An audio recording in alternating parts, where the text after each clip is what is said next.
Okay, and it's COMP308, and it's week 4, lesson 4, part 1.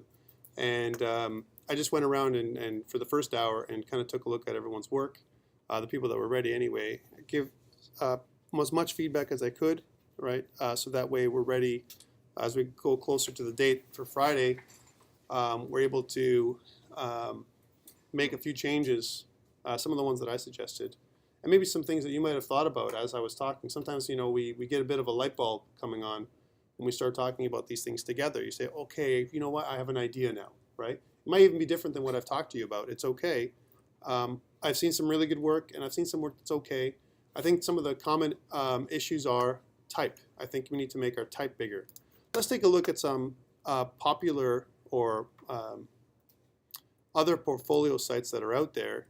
And I think it's important to, again, to look at other people's work a little bit to understand what we're doing in terms of, if I was gonna look at other people's work to say, hey, this is what's popular in the industry now, compared to what I'm doing. How can I match up with what I see out there, right? So if I was going to look at portfolio sites, right, and there's this best portfolio sites link that I recommend that you take a look at. It's actually at the awards website, which is www.awards with 3 W's. Interesting. And they have some examples of some award-winning portfolio sites that are out there, right? So let's take a look at one. Again, think about these as a portfolio site for a person, a designer, or something like that. Some of this may work for you. Some of it may not. So I'm going to just take a look at one. If you notice, they got ratings from different website professionals, critics, that kind of look at the design aspect. Like, for example, they test on design, usability, creativity, and content. Kind of those 4 factors, those 4 objectives, if you will. We're not testing exactly on that because some of the stuff that you're doing, I don't expect you to be designers necessarily. Usability for sure, right, and creativity a little bit. Content, absolutely. You should have your content in place. About you. It's all about you, right? So let's take a look at it. If I click on the link for the website, it'll take me to the actual website itself. So here's the Fallen Heroes website. So a couple things to notice off the top, right? The nav scheme is on the side, right? Because you see common schemes on the top. Like I said, maybe that's not the right thing. Here's your keep connected stuff. All the stuff here on the top. It's not necessarily a panel, but a grouping of icons that are at the top that we understand. Big, bold background image on the background to kind of talk about what this thing is about. Fallen Heroes. I don't know exactly what it is. I just see a bunch of colors right now. And it says tattoo art, right? That's the other thing. Fallen Heroes. There's a bit of a logo that's embedded. Here's your logo again, embedded within the name of the site, Fallen Heroes, right? Or the navigation. If I scroll down, I see more stuff. It looks like it's almost like a 1-page site about tattoo work, right? Different artists and a specialization about what they do. There's your team of artists that do all this stuff, and a bit of a gallery on images. Now, if you notice, there's big, bold images on the site. From a responsiveness perspective, this is the other thing we test. Is the site responsive, right? How do we test that out? So what I would do is, again, I would kind of drag the image. And if you notice, most modern websites these days have some kind of responsive look to it. So this is what it would look like, let's say, on mobile, right? And again, I can go through. Ramblings would be more of their blog, if you want to look at their blog. And again, I would kind of, as I go to medium size, it kind of looks like this. So you have almost the same pattern, a little bit different on the tablet that it would on desktop, which would be like this. So 3 different sizes. They had 3 different designs, right, according to what they're doing. So again, Fallen Heroes, I just picked a random one, by the way. Let's go back. So that's one of them. Let's take a couple of other ones, take a look at a couple of interesting different ones here. And that was from, if I'm not wrong, South Africa. So they're from all over the world, right? Let's take a look at this one. Here's some ratings, again in the 7s, right? Really, they're stronger in design than the other one, and creativity. Not as good as in terms of usability, and content about the same, right? So if I was going to go into site here. And again, it says explore my work, right? So here's your, think about it this way as your, call to action button right here. Explore my work, right? You got a bit of some, almost like a slideshow that's going on here when it comes to what this person's all about. So he's a web designer, an entrepreneur, or she is, a web designer, and so on. And if I have a bit of, it's kind of, we got the hamburger going on from the very beginning. So here's my little menu here, and it pops up, a little bit of an animated menu, right? This is a very simple logo, but it's very visible, RM, for the logo itself. If I click on the menu, then it comes up to 4 big, huge, like large type sections. So here's his example of work. If I slide over, it slides over with me from abilities. Here's my contact. Here's my blog. Let's do works. That's what this person does, right? Fades into the work. A little bit of an animated opening, right? It loads up. And that's your loading bar. And then, if you notice, it says slide. So it's a scrollable one-page website, right? And it talks about different things that he's done.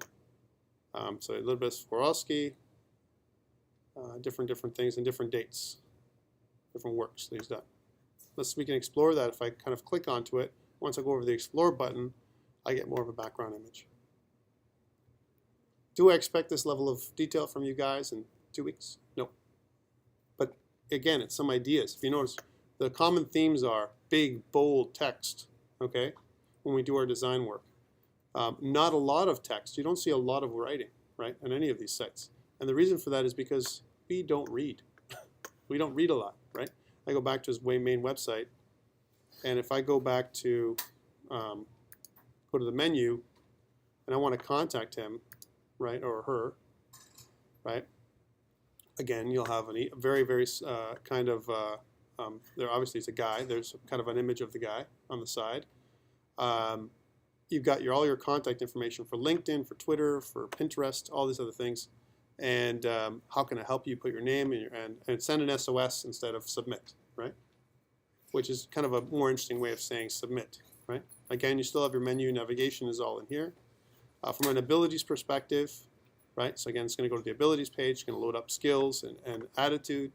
And it talks about the kind of stuff that he can do. But if you notice, look how big these things are, right? Some icons and some really bold text, right? You got some animated buttons here. So if I click onto it, obviously it's going to show me more details. And here's where the detail comes into play, and it kind of hides.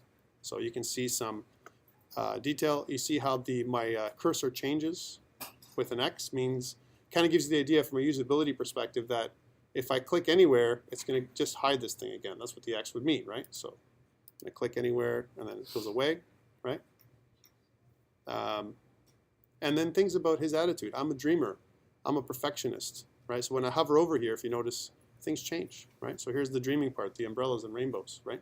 And here's the perfectionist, the cube, right? And you can get more details if you want about him. A little bit about his education, but very high level, right? Like I said, you don't want to show your entire resume on here. You may want to have a click on your resume if you want, if it's required. And again, you can go back to the contact page, and if you notice the same kind of sub-navigation here for contacting him with a little bit of animated icons. So I think from a creativity perspective, definitely I like it better than the last one, but it's a different one.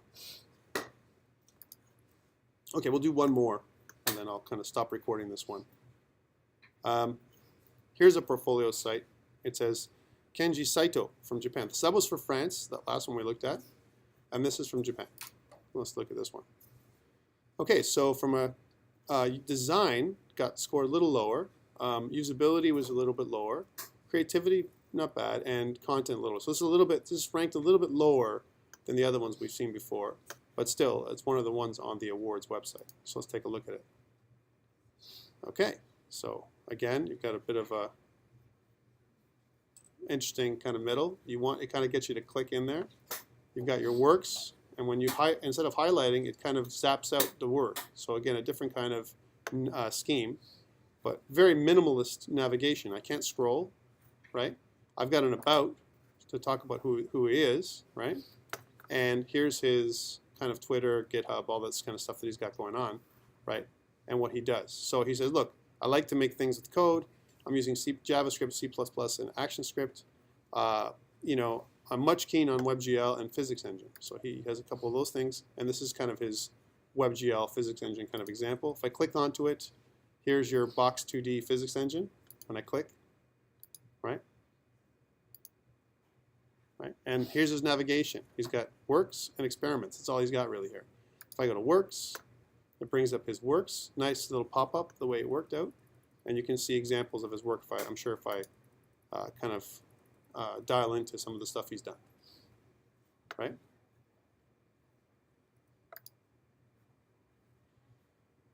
One thing I don't like about the usability, if I was going to say anything, there's no way that it seems apparent that I can go back. Like I have to actually physically. It's the first time I've had to press the back key. There's a arrow at the in the middle of the screen. Still very minimalist, hard to see. And this is why he probably scored a little lower on his stuff, because there is no way. Like you have to. It's not so apparent. It's minimalist again.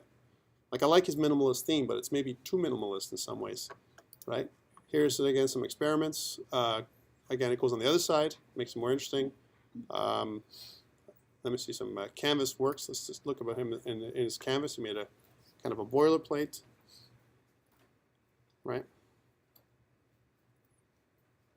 Right, and he's done, let's say, just look at one more thing, a greeting site that he put together with WebGL. And probably something like a 3JS, my guess. Right. So again, you know, what his works look like. Let's go back and back. And again, so, I mean, we've seen kind of the biggest ones. I want to pick one other one, maybe one more, and that's it. Something that makes sense to you guys, so you can understand what I'm saying. Nothing that's too crazy,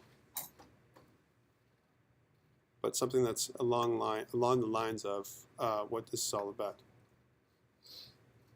Okay, here's Pocket Square Design from the US. So this is more closer to home, right?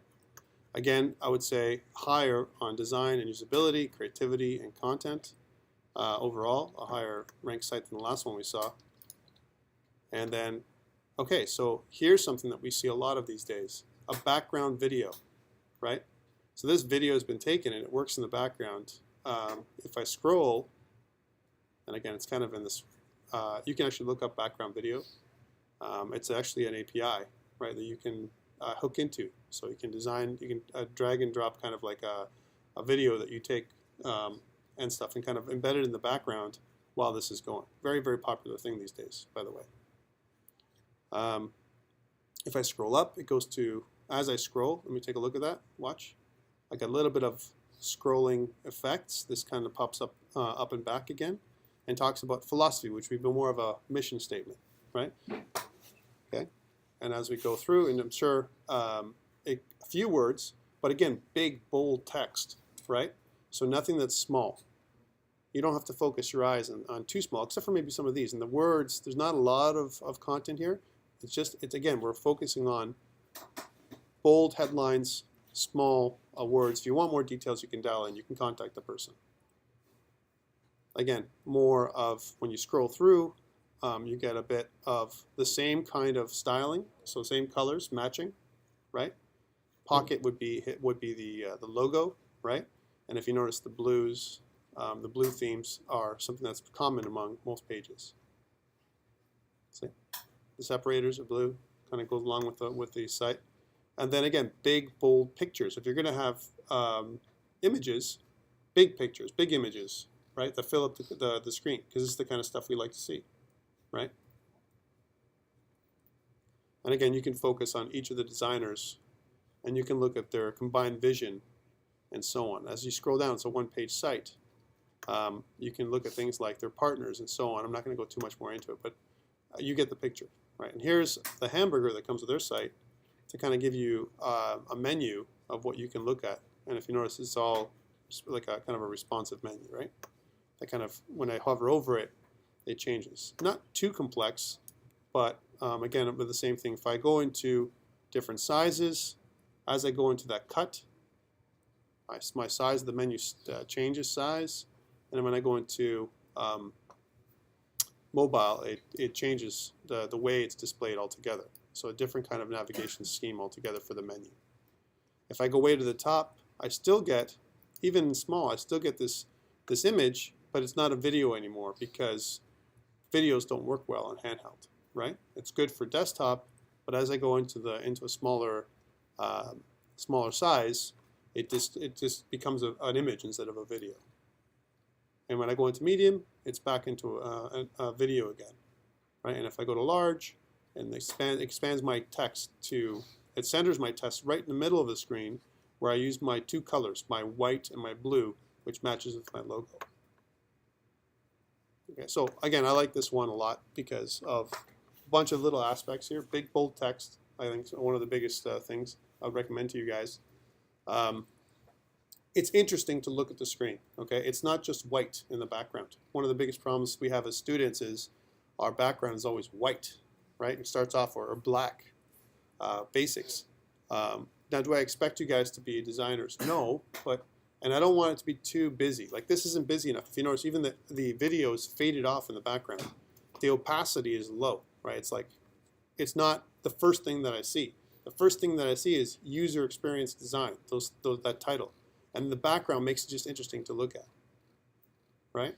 So if it was the video first and then user experience design was in the background, it wouldn't make any sense. So they've done the right thing to put it in the background. And most of the APIs for this background video, they do that. They kind of fade it off in the background. And the scrolling thing is something that's, again, modern, because it's like one-page sites is more of a common thing these days. You could certainly do that. If you wanted to make one big one-page site instead of multiple sites, and all you're doing is using anchor tags to go different positions on your screen, you could certainly do that, again, as part of your design standard, right? So that's really it about design. Again, I would, if you wanted to learn more about it and look at different sites that are really popular out there, the AWWW ARDS Awards website is a leading design website, award site, that basically talks from different parts of the world to give you ideas about design, to look at other people's websites, something that really works well and some things that don't, and then kind of say, well, which parts would it work well? What do I feel comfortable putting into my site? How can I spice up the things that I see on my end? And again, I think the common things, if I was going to repeat myself again, is big, bold text, an interesting background that's not just white, minimize on the number of words that you use, summarize what you're going to say, right, in terms of your, your text. Some animation effects, they've added some animation effects. Do I expect that from you at this stage? No, I don't expect it. But responsive design is something that's common among all of them. Every single one of them have some kind of responsive nature to the site, so it fits on both handheld, tablet size, and desktop, right? Those are the big things. And this is the stuff that the basics, what I'm talking about here, should be something that's part of all your sites, right? Responsive design, big, bold text, that kind of stuff. Any questions before we shut this one down? All right.